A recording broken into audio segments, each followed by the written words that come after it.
அதாவது இப்போ முதல்ல வந்து பாத்தீங்கன்னா, இந்த எதிர்க்கட்சிகள் ஏன் வந்து எதுக்குறாங்க? இந்தியாவுல வந்து இந்து நாடா இந்தியாவ மாத்தக்கூடாது அப்படிங்கிறதுல இந்த எதிர்க்கட்சிகள் காங்கிரஸ், திமுக போன்ற கட்சிகள் வந்து ரொம்ப ஆர்வம் காட்டுறாங்க.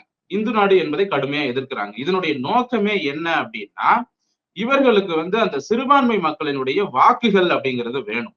இந்த சிறுபான்மை மக்களோட வாக்குகள் அப்படிங்கிறது வந்து பாத்தீங்கன்னா, மொத்தமா வந்து இந்த எதிர்க்கட்சிகளுக்கு விழும். இப்ப முஸ்லிம்கள் இருக்காங்க அப்படின்னா, இஸ்லாமியர்கள் யாருக்கு ஓட்டு போடணும் அப்படிங்கிறத மசூதியில தீர்மானிப்பாங்க. ஒரு மசூதியிலயும் வந்து அந்த ஏரியா மக்கள் யாருக்கு ஓட்டு போடணும் அப்படிங்கிறத இஸ்லாமியர்கள் தீர்மானிக்கலாம். அதே போல கிறிஸ்தவர்களும் பாத்தீங்கன்னா, சர்ச்சில் வந்து தீர்மானிப்பாங்க. இன்னைக்கு நம்ம சர்ச்சில் மெம்பரா இருக்கக்கூடிய இத்தனை பேரும் வந்து இந்த கட்சிக்கு தான் ஆதரவு கொடுக்கணும் அப்படின்னு சொல்லி கிறிஸ்தவர்கள் தீர்மானிப்பாங்க. இப்படி இந்த கிறிஸ்தவர்களினுடைய வாக்குகளும் இஸ்லாமியர்களினுடைய வாக்குகளும் வந்து மொத்தமா இந்த திமுக, காங்கிரஸ் போன்ற கட்சிகளுக்கு அப்படியே வருது இல்லையா? இந்த சிறுபான்மை மக்களோட வாக்குகளாலதான் இவர்கள் காலம் காலமாக வெற்றி பெறுகிறார்கள். இதுதான் வந்து அவங்களுடைய முதல் டார்கெட், சிறுபான்மை மக்களுடைய வாக்குகள். இப்ப இந்து நாடா மாறிடுச்சு அப்படின்னா, இந்தியா இந்து நாடா மாறிடுச்சுன்னா இவர்களுடைய அரசியல் வந்து கேள்விக்குறியாயிடும்.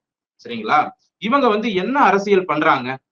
இங்க வந்து சிறுபான்மை மக்களுக்கு நாங்க தான் காவல், கிறிஸ்தவர்களுக்கும் இஸ்லாமியர்களுக்கும் நாங்க தான் காவல், எங்களை நம்பிதான் நீங்க வரணும் அப்படின்னு சொல்லி இந்த சிறுபான்மை மக்களை வந்து அவங்க பக்கம் இழுத்து வச்சிருக்காங்க பேசி பேசி.